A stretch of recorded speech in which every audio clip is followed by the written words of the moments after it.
Sana po, magtagumpay po yung almost perfect po na magaya po nila.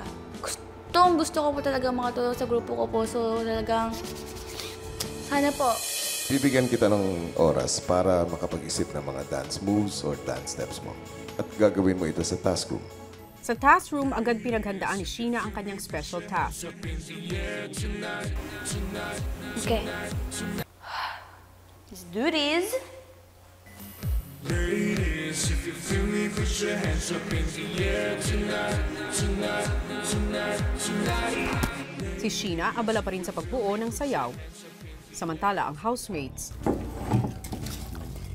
Siguro parang may ano kay Sheena, ano? Papagawa. Parang haba eh. Agad? Isang oras na siya. Nakabuo na tayo ng rap mo eh. Ang party natin, ah? Oo, naka-party na. Oo, Yes. DJ, shot. Maya-maya pa naghanda na si Sheena para sa gagawing task. Mukhang handang-handa ka na.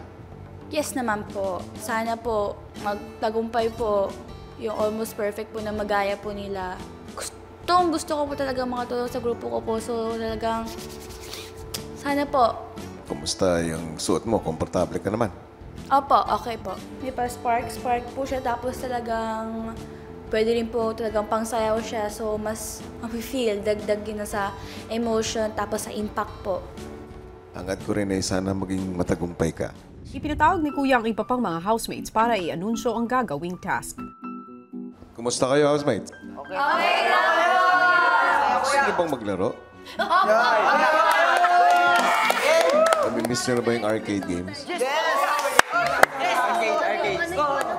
Since handa naman kayo maglaro, maglalaro kayo ng live human arcade dance.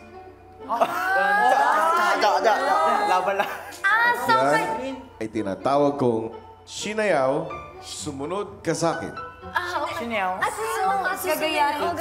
Ay, yung nakikita natin na gano'n. Sayaw din. So, Handa na ba kayong gawin ito para kay Sheena? Yes.